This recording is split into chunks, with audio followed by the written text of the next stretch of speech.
Julian adalah sosok yang pernah mengalahkan Raja Iblis di dunia lain. Dialah pahlawan yang mengakhiri perang panjang dan menjaga kedamaian seluruh benua. Setelah pertarungan itu berakhir, ia melihat langsung wajah-wajah lega penduduk dunia tersebut. Namun di balik rasa puas itu, ada kebahagiaan lain yang jauh lebih besar dalam dirinya, yaitu kesempatan untuk akhirnya kembali ke dunia asalnya. Sesosok dewa kemudian muncul dan menyampaikan pujian atas semua yang telah Julian lakukan. Ia dianggap telah membuat pilihan yang benar dengan kembali menyelamatkan dunia itu sekali lagi. Namun bagi Julian, setiap pertemuan dengan sang dewa selalu berakhir pada satu hal yang sama, pilihan. Pilihan yang sebenarnya tidak pernah ia miliki. Setiap kali dunia diriset, ia selalu dipaksa memulai dari nol, mengulang segalanya dari awal, seolah-olah kehendaknya sendiri tidak pernah diperhitungkan. Julian memastikan apakah kali ini ia benar-benar akan dikirim pulang ke dunia asalnya. Sang dewa mengonfirmasi hal itu tanpa ragu. Ia lalu mengingatkan bahwa dirinya telah diculik dari dimensi lain dan dipaksa bertarung serta bekerja selama 20 tahun penuh.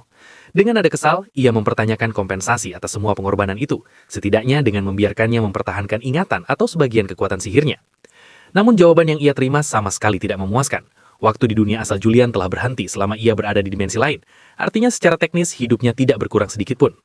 Mendengar itu, Julian hanya bisa menggertakkan gigi menahan frustrasi. Pada akhirnya, ia menghela nafas dan memilih untuk menerima kenyataan. Ia hanya ingin proses itu segera berakhir dan kembali ke kehidupannya. Di luar dugaan, sang dewa menyatakan bahwa kompensasi tetap akan diberikan. Namun seperti sebelumnya, Julian tidak akan menyadarinya sendiri. Sebagai gantinya, ia menerima sebuah fragmen dewa, sebagian kecil dari kekuatan ilahi. Fragmen itu memiliki kemampuan untuk memengaruhi alur dimensi, di mana dunia akan berubah sesuai dengan pilihan yang ia buat ke depannya. Pernyataan itu membuat Julian terdiam. Ia mencoba meminta petunjuk sekecil apapun, tetapi sekali lagi hanya menerima penolakan. Rasa kesalnya memuncak ketika ia menyadari bahwa semua permintaannya selalu berakhir dengan jawaban yang sama. Ia bahkan memohon agar setidaknya ingatannya tentang benua yang telah ia selamatkan tidak dihapus. Sang dewa hanya menatapnya dengan senyum tipis. Tanpa peringatan lebih lanjut, sebuah jari raksasa menunjuk ke arahnya, menandakan bahwa semuanya telah selesai. Julian sempat panik dan berusaha menghentikannya karena merasa belum selesai berbicara. Namun semuanya sudah terlambat. Ia pun dilempar kembali ke dunia asalnya, ke tempat di mana perjalanan hidupnya pertama kali dimulai. Sebuah dunia yang akan kembali menentukan takdirnya. Sang dewa menyatakan bahwa ia akan terus mengawasi perjalanan Julian dari kejauhan. Saat tubuhnya meluncur melewati ruang antar dimensi, ia merasakan dirinya perlahan terurai, seolah menyatu dengan kehampaan. Dalam kepanikan, ia hanya bisa memejamkan mata dengan erat. Beberapa saat kemudian, cahaya terang dari jendela membangunkannya. Julian terbangun di atas ranjangnya sendiri. Ia duduk sambil menguap, tubuhnya terasa lelah, namun anehnya segar. Ia kebingungan dengan perasaan itu, seolah baru saja mengalami mimpi yang sangat panjang dan nyata. Ketika ia memeriksa ponselnya, kepanikan langsung menyergapnya. Sebuah pesan dari manajernya masuk bertubi-tubi, menanjakan keberadaannya dan mengingatkan bahwa jadwal shift pagi sudah dimulai sejak pukul 7.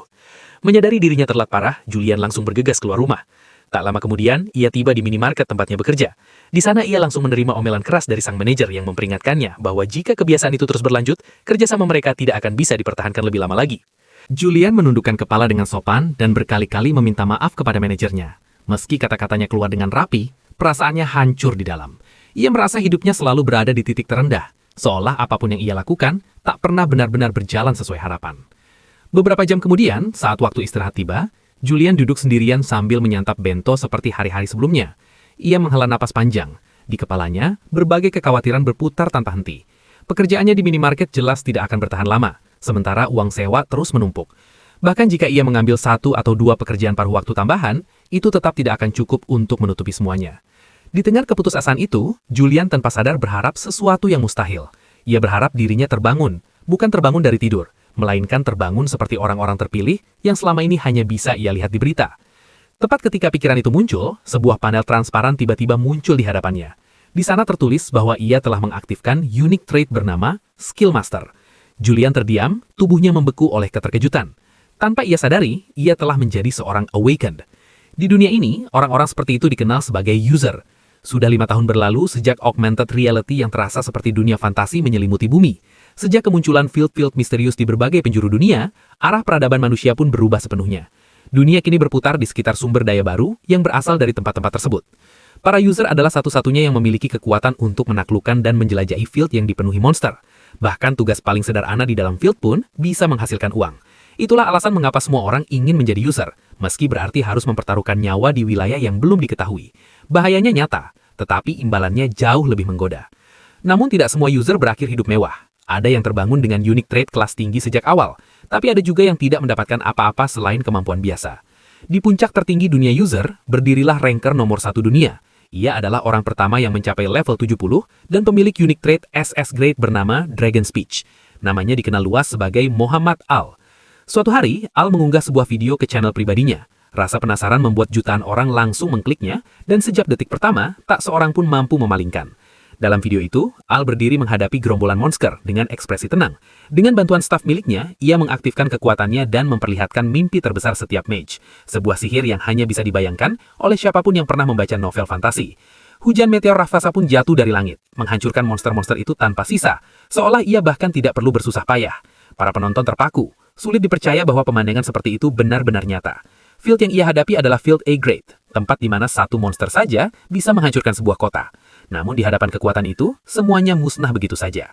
Di akhir video, Al mengungkapkan bahwa sihir tersebut adalah Meteor Rain SS Grade. Ia lalu membuat sebuah pengumuman mengejutkan. Tepat 1 minggu setelah video itu diunggah, siapapun yang bisa menunjukkan sihir yang lebih indah dan lebih kuat dari Meteor Rain akan mendapatkan sebuah artifak cincin sebagai hadiah. Semua orang langsung tahu cincin apa yang ia maksud. Elemental Ring. Artifak SS Grade pertama dan satu-satunya yang pernah diperlihatkan ke publik. Aksesoris pamungkas yang diimpikan setiap user berbasis sihir, bahkan sampai terbawa mimpi.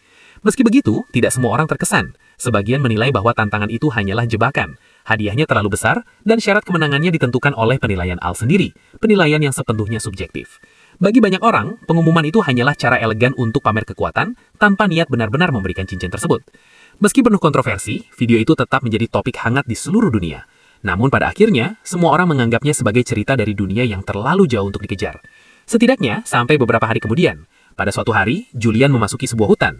Setelah merasa cukup jauh dari kota, ia berhenti. Dengan satu gerakan sederhana jari-jarinya, langit berubah.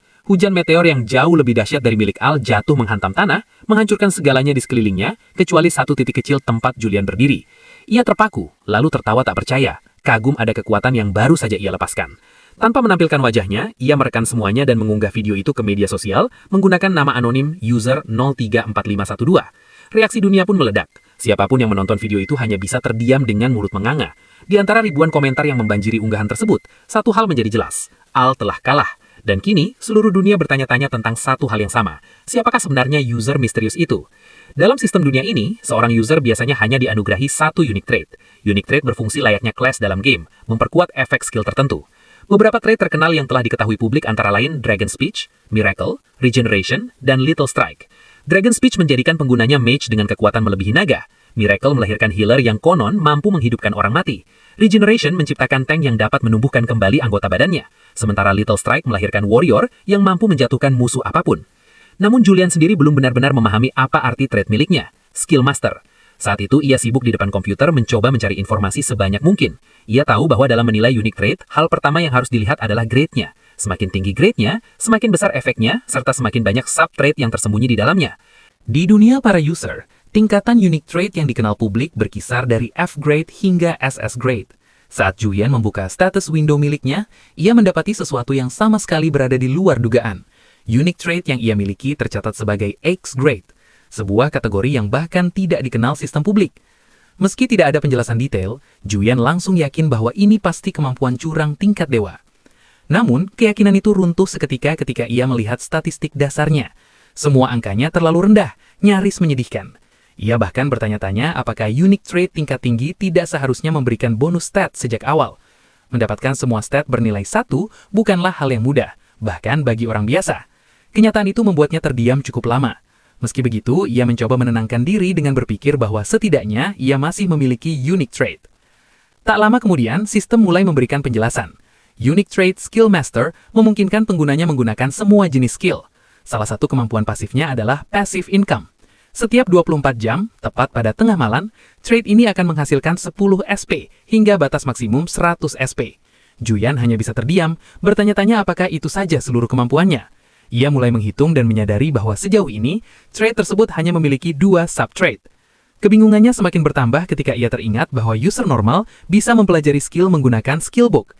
Ia juga belum memahami apa sebenarnya SP itu. Pada titik itu, Julian belum bisa memastikan apakah skill master adalah anugerah luar biasa atau justru jebakan sistem. Saat pikirannya masih dipenuhi tanda tanya, sistem tiba-tiba menampilkan tutorial quest pertamanya. Misinya sederhana, mencoba menyalin sebuah skill. Quest tersebut akan mengaktifkan kemampuan X grade bernama Skill Copy. Hadiahnya adalah 20 SP dan sebuah event video.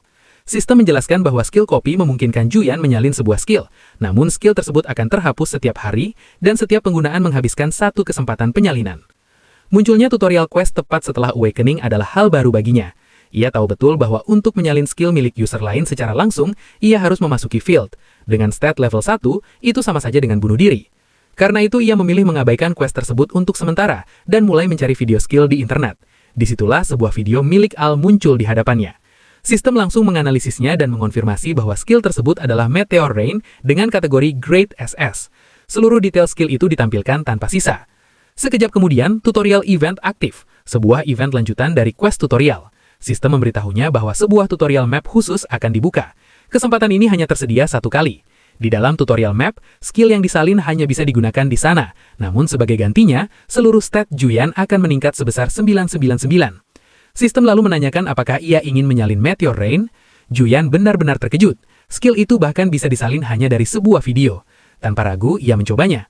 Dan disitulah untuk pertama kalinya ia menguji Meteor Rain di dalam field, menciptakan kehancuran yang bahkan melampaui versi aslinya.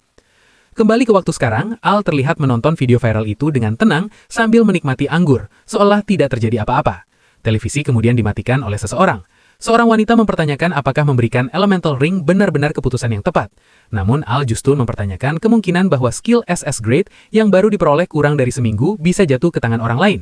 Wanita itu mencoba membantah, menyebutkan banyak skill serupa di dunia. Namun Al tetap yakin.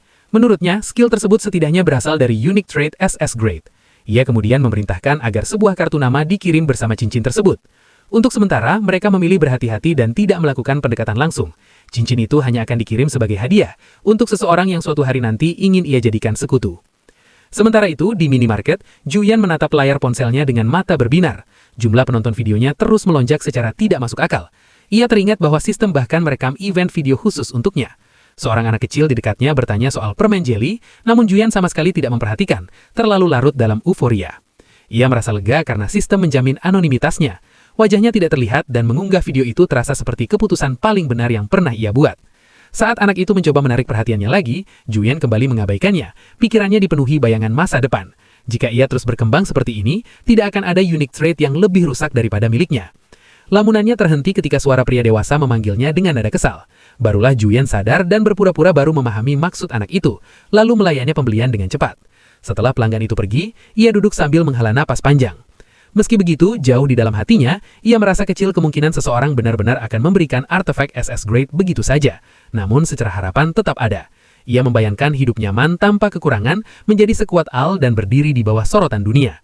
Ia tersenyum menyadari bahwa beberapa waktu lalu, mimpi seperti itu bahkan tidak berani ia pikirkan. Saat itulah sebuah notifikasi muncul di layar ponselnya, sebuah komentar baru di videonya. Komentar itu berasal dari Al, isinya singkat namun mengguncangkan dunia. Al menyatakan bahwa Elemental Ring akan diberikan tanpa syarat apapun. Kolom komentar langsung meledak. Ada yang mengira Al telah gila. Ada yang tak percaya seseorang bisa begitu saja menyerahkan artefak SS Grade. Juyan hanya bisa menatap layar ponselnya, tubuhnya kaku karena tak percaya. Keraguannya perlahan memudar ketika ia membaca komentar lain yang mengingatkan reputasi Al. Di masa lalu, Al pernah berjanji akan memberikan apapun kepada orang yang membawakannya Staff S Grade. Dan ketika itu benar-benar terjadi, ia membayar 200 miliar won secara tunai. Kesadaran itu membuat Juyan yakin, cincin itu benar-benar akan menjadi miliknya.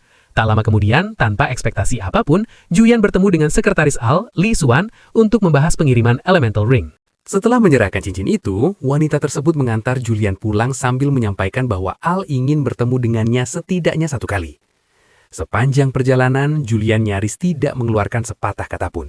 Pikirannya kosong, hingga akhirnya ia tiba di rumah, berdiri di kamarnya sendiri, menatap jari tangannya yang kini melingkar sebuah cincin legendaris. Ia sempat meragukan kenyataan itu, dan langsung memastikan melalui sistem. Konfirmasi pun muncul, Elemental Ring Grade SS. Sebuah artifak yang hanya dengan dikenakan saja sudah meningkatkan banyak stat secara signifikan. Di saat itulah, semua yang terjadi sejak kebangkitannya benar-benar terasa nyata. Kesadaran itu membuatnya langsung bangkit. Ia menyadari ini bukan waktunya bermalas-malasan. Stat sihirnya melonjak 40 poin hanya dari cincin tersebut. Naluri pertamanya adalah segera masuk ke field. Namun ketika ia kembali membuka status window, kenyataan kembali menamparnya.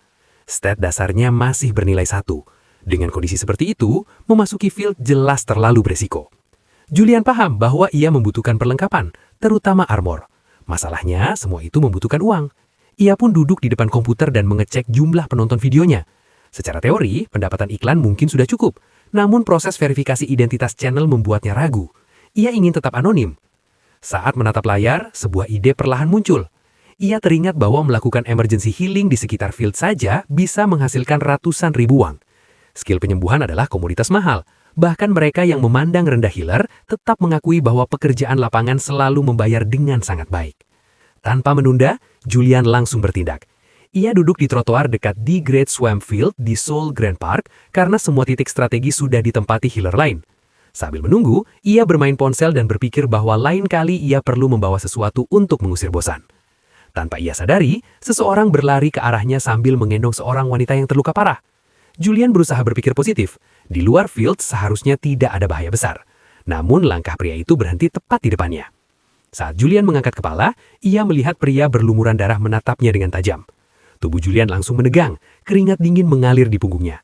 Pria itu langsung menyuruhnya bersiap menggunakan skill. Sikap kasar itu membuat Julian tersulit emosi. Ia merasa diperlakukan seperti pesuruh. Ingatannya melayang ke masa lalu, saat masih bekerja di minimarket dan pernah dibentak pelanggan tanpa alasan. Rasa kesalnya memuncak. Meski skill penyembuhan yang ia miliki hanyalah hasil saliman, itu tetap skill C-grade dengan efek yang sangat layak. Ia merasa perlu bersikap tegas dan menyebutkan biaya 2.000 won sebagai pembayaran awal. Namun ekspresi pria itu sama sekali tidak berubah. Tatapannya tetap dingin. Perlawanan kecil Julian runtuh begitu saja.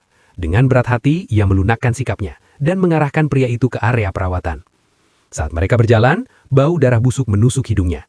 Jantung Julian berdegup kencang. Ketegangannya memuncak ketika pria itu tiba-tiba mengeluarkan lengan wanita yang terputus. Lengan itu ditempelkan kembali ke bahu wanita tersebut, seolah itu hal biasa. Pria itu mendesaknya untuk segera bertindak. Panik melanda Julian. Ini bukan film, ini nyata. Ia belum pernah berhadapan dengan kondisi separah ini sebelumnya. Tangannya gemetar saat ia mencoba mengingat prosedur. Dalam kepanikan, ia hanya bisa berharap skill itu bekerja dengan benar. Akhirnya, ia mengaktifkan skill hasil salinan miliknya, Light of Recovery Grade C. Dengan segenap fokus, ia berusaha menyambungkan kembali lengan wanita tersebut. Beberapa waktu kemudian, semuanya selesai. Julian terhempas ke tanah, tubuhnya benar-benar terkuras. Saat napasnya belum stabil, ia baru menyadari satu hal mengejutkan. Pria itu telah memintanya melakukan penyembuhan sebanyak 3 kali. Ia nyaris tidak percaya. Saat itulah ia menyadari betapa pentingnya Elemental Ring. Artifak itu memulihkan 20% mana miliknya. Tampaknya ia pasti sudah tumbang di tengah proses. Ia menatap tangannya sendiri, teringat lengan terputus yang barusan ia pegang, dan bertanya-tanya hal mengerikan apa saja yang sebenarnya terjadi di dalam field. Namun ia memutuskan untuk tidak memikirkannya terlalu jauh. Satu hal sudah jelas, ia bisa menghasilkan banyak uang, dan dengan itu ia akhirnya bisa berhenti dari pekerjaan paruh waktu. Pikirannya langsung melayang ke masa depan, investasi, saham, atau bahkan kripto. Ia membuka yogurt stroberi premiumnya, membuang tutupnya tanpa repot menjilati sisa yogurt seperti biasanya. Ia merasa dirinya sudah kaya sekarang. Berbaring di ranjang besar, ia menikmati yogurt itu sambil bertanya-tanya apakah inilah rasa kemewahan. Tetapi begitu, ia sadar satu hal. Untuk terus berkembang, ia membutuhkan lebih banyak SP. Tepat saat itu, sistem menampilkan tutorial quest baru. Misinya adalah menaikkan level sebuah subtrade. Sistem menjelaskan bahwa ini adalah salah satu metode utama untuk memperoleh SP, sumber daya terpenting bagi pertumbuhan skill master. Hadiah quest tersebut adalah 100 SP dan aktivasi 2 subtrade tambahan. Namun sistem juga memberikan peringatan. Menaikkan level passive income adalah prioritas tertinggi bagi perkembangan jangka panjang. Julian merasa aneh mengetahui bahwa trade ternyata memiliki level. Namun berkat penjelasan sistem, ia akhirnya paham. Trade bisa diperkuat dengan mengonsumsi SP. Untuk menaikkan level passive income, dibutuhkan tepat 100 SP. Karena hadiah quest juga 100 SP, Julian menyadari bahwa ini praktis gratis. Terlebih lagi, peningkatan level akan membuka subtrade baru. Itu berarti ia sama sekali tidak punya alasan untuk mengabaikannya. Saat membuka jendela SP, Julian melihat bahwa sisa SP miliknya berjumlah 70. Ia segera menghitung di kepalanya. Dengan pasif income yang menghasilkan 10 SP per hari, ia bisa menyelesaikan quest hanya dalam waktu 3 hari. Sambil memikirkan fokus selanjutnya, suara ketukan terdengar dari pintu kamarnya. Seseorang memberitahu bahwa pesanan room service telah tiba. Dengan penuh semangat, Julian langsung merespons dan meyakinkan dirinya sendiri bahwa ini bukan liburan hotel, melainkan riset kombinasi skill. Ia membiarkan staf masuk dan menata makanan. Begitu meja penuh dengan hidangan mahal yang menggugah selera, ia menyalakan televisi dan mulai makan dengan lahap. Dari salah satu siaran, ia mengetahui bahwa skill S-grade ke atas hampir punah. Fakta itu membuatnya sadar bahwa meskipun ia bisa menyalin skill langka, semuanya akan menghilang setelah tengah malam. Ia pun diam-diam berterima kasih kepada Al yang tanpa beban telah memperlihatkan skill SS grade yang begitu langka. Sambil mengganti saluran, ia membayangkan kemungkinan suatu hari nanti bisa mempertahankan skill salinan secara permanen dengan menaikkan level trade miliknya. Ia kemudian mulai menata skill yang telah ia salin, membaginya ke dalam kategori untuk penggunaan darurat dan penggunaan jangka panjang. Semua itu ia simpan dalam playlist rapi layaknya koleksi pribadi. Ia menempatkan Meteor Rain, Explosion Shot, Ice Spear, dan Ice Wall sebagai 4 skill utama. Sebagai pelengkap, ia menambahkan Body Hardening dan Teleportation Technique semata-mata karena terlihat keren. Semakin banyak skill ia susun, semakin ia merasa bahwa belanja skill lewat internet adalah hal terbaik yang pernah ada. Tak lama kemudian, semua makanan itu habis. Porsi yang sebenarnya cukup untuk satu pesta kecil kini lenyap tanpa sisa. Juyan bersandar santai di sofa dengan perasaan puas. Ia telah mendaftarkan dirinya sebagai healer di asosiasi user dan menyelesaikan seluruh administrasi yang diperlukan. Dengan perasaan lega, ia berbaring di tempat tidur sambil membayangkan betapa melonjaknya nilai dirinya jika suatu hari nanti mampu menggunakan buff penyembuhan sekaligus sihir ofensif. Bahkan, ia sempat berfantasi tentang seorang wanita cantik yang tiba-tiba menghubunginya. Beberapa hari kemudian, Juyan kembali ke tempat biasanya di luar di Greatfield. Tak disangka, wanita yang pernah ia sembuhkan sebelumnya menghampirinya dan menyampaikan rasa terima kasih. Juyan menatapnya dengan wajah kosong, kebingungan. Saat wanita itu mengingatkannya pada kejadian beberapa hari lalu dan menunjuk pria arogan yang sama, barulah ingatannya kembali. Ia akhirnya menyadari bahwa wanita di hadapannya adalah orang yang lengan tangannya pernah terputus. Ia sempat mengira wanita itu adalah kekasih pria tersebut, mengingat besarnya biaya yang dikeluarkan. Namun ternyata mereka adalah saudara kandung. Dengan wajah sedikit malu, wanita itu mengungkapkan bahwa ia sangat bersyukur bisa mengucapkan terima kasih secara langsung. Jika bukan karena Juyan, nyawanya mungkin sudah melayang. Percakapan pun berlanjut. Wanita itu memastikan bahwa Juyan tidak tergabung dalam parti manapun, juga belum bernaung di bawah guild manapun. Mendengar hal itu, wajahnya justru berseri. Ia menyampaikan bahwa parti mereka sedang membutuhkan healer sementara. Tawaran itu membuat Juyan terkejut. Ia sadar betul bahwa dirinya belum siap melangkah ke dalam field. Ia berniat menolak, namun suasana berubah canggung ketika wanita itu dengan lembut mengajaknya minum kopi dan bertukar kontak. Wajah Juyan memerah, hatinya goyah.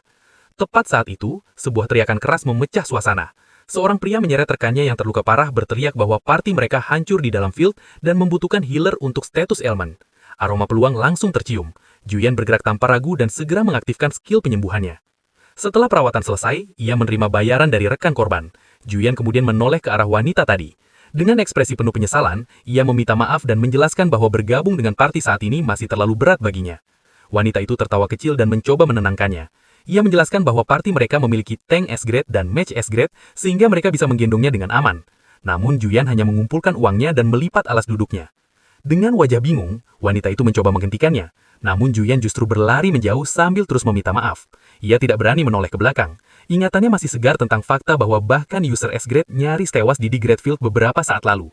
Ia terus berlari, wajahnya memerah oleh rasa malu dan penyesalan. Dalam hatinya ia bertanya-tanya, kapan lagi ia akan mendapat kesempatan bergabung dengan wanita secantik itu. Ia bersumpah akan mengumpulkan uang dan SP secepat mungkin, lalu kembali sebagai match kaya raya yang tak tertandingi. Malam harinya, Juyan berbaring di balkon kamar hotelnya, menatap gemerlap lampu kota. Ia merasa bahwa hari ini adalah hari yang selama ini ia tunggu-tunggu. Tepat pada tengah malam, ponselnya berdering. Sistem muncul dan memberitahu bahwa ia telah memperoleh 10 SP. Sistem lalu menanyakan apakah ia ingin meningkatkan passive income ke level 2. Tanpa ragu, Juyan menyetujuinya.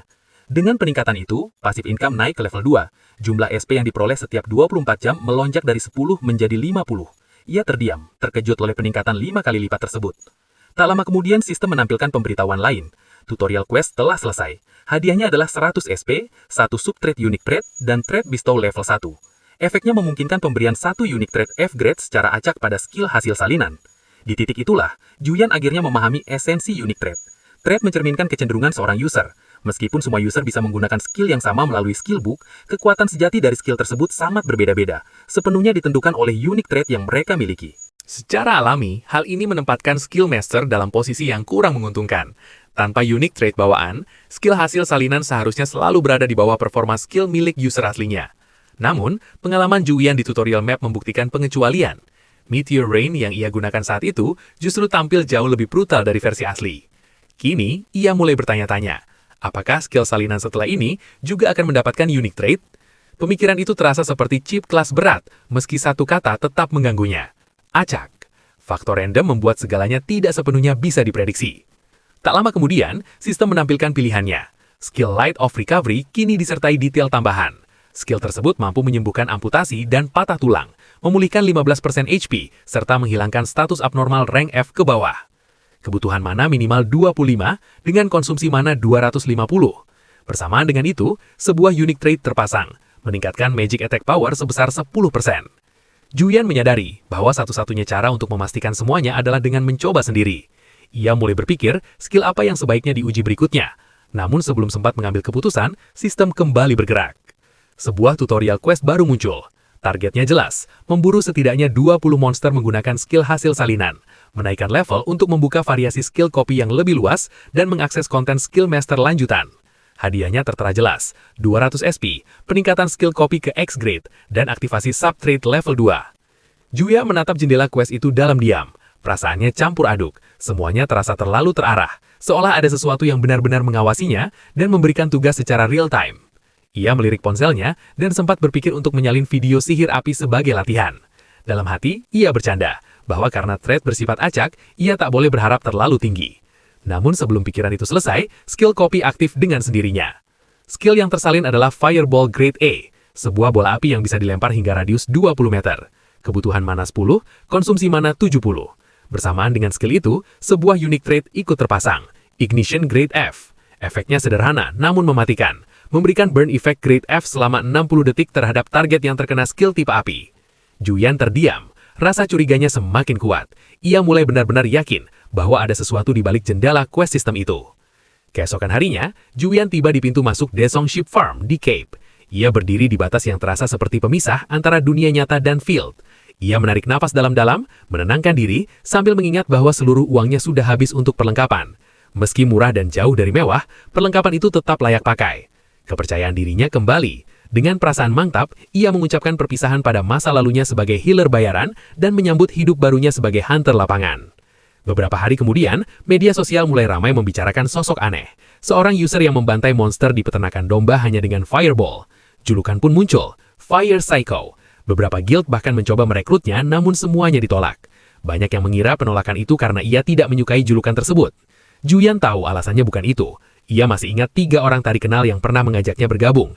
Ia juga ingat bahwa ia pernah menolak tawaran party dari seorang wanita cantik kelas S. Saat itu ia mulai bertanya-tanya, apakah dirinya benar-benar tertawa saat berburu. Ketika ia memutar ulang salah satu rekaman lama, jawabannya terlihat jelas. Seekor monster berlari ke arahnya, sementara ia terus melempar fireball tanpa henti. Di rekaman itu, Juyan terlihat tersenyum, bahkan tertawa lepas saat monster-monster itu runtuh satu persatu. Melihat dirinya sendiri, ia hanya bisa terdiam, sedikit merasa bersalah atas betapa mudahnya semua itu terasa. Quest tutorial untuk membunuh 20 monster akhirnya selesai. Hadiahnya langsung masuk, 200 SP, skill copy meningkat menjadi X grade, dan sub-trait level 2 terbuka. Efikasi level 1 aktif, mengurangi konsumsi mana skill salinan sebesar 10%. Total SP-nya melonjak hingga 800. Meski cadangan mana terus menipis, pengurangan biaya mana membuatnya mampu terus bertarung tanpa berhenti. Di tengah semua itu, sebuah postingan raid boss muncul di grup user pemula.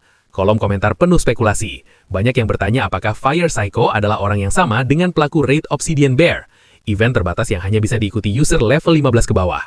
Diskusi itu memicu sebuah ingatan. Juyan mendadak berdiri, lalu menjatuhkan diri berlutut di depan komputernya. Dengan ekspresi serius yang berlebihan, ia memutar ulang salah satu video lama milik Al, seolah sedang memuja sosok ranker nomor 1 dunia.